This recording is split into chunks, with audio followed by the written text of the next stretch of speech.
Masuknya Islam ke tanah Papua adalah bagian dari proses penyebaran Islam di Nusantara yang terjadi melalui jalur perdagangan, dakwah, dan hubungan politik. Islam mulai dikenal di Papua sekitar abad ke-15 hingga ke-16, terutama melalui pengaruh Kesultanan Tidore dan para pedagang Muslim dari Maluku dan wilayah lainnya. Proses masuknya Islam ke Papua 1. Peran Kesultanan Tidore. Kesultanan Tidore, yang berpusat di Maluku Utara, memiliki pengaruh besar terhadap wilayah Papua, terutama di daerah pesisir barat seperti Fak-Fak Kaimana dan Raja Ampat. Kesultanan ini memperluas pengaruhnya ke Papua dan membawa ajaran Islam melalui para utusan dan tokoh agama.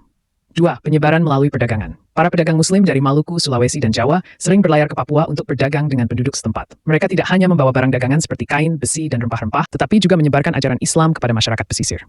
3. Peran ulama dan mubalik. Para ulama dari wilayah lain seperti Maluku dan Sulawesi turut berperan dalam penyebaran Islam di Papua. Mereka berdakwah kepada masyarakat lokal dan memperkenalkan ajaran Islam melalui tradisi dan budaya yang mudah diterima oleh masyarakat setempat. 4. Akulturasi budaya dan tradisi. Proses Islamisasi di Papua tidak dilakukan secara paksa, melainkan melalui pendekatan budaya. Beberapa tradisi lokal kemudian mengalami penyesuaian dengan nilai-nilai Islam, sehingga masyarakat dapat menerimanya dengan lebih mudah.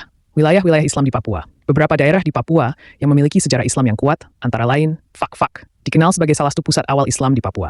Kaimana memiliki komunitas Muslim yang sudah ada sejak lama. Raja Ampat, Islam berkembang di wilayah ini melalui hubungan dengan Tidore. Sorong dan Manokwari, Islam menyebar melalui jalur perdagangan dan migrasi. Kesimpulan, masuknya Islam ke Papua merupakan bagian dari sejarah panjang interaksi antara Papua dengan wilayah lain di Nusantara. Kesultanan Tidore, para pedagang dan ulama memainkan peran penting dalam penyebaran Islam. Hingga kini, Islam tetap menjadi bagian dari keberagaman budaya dan agama di Papua.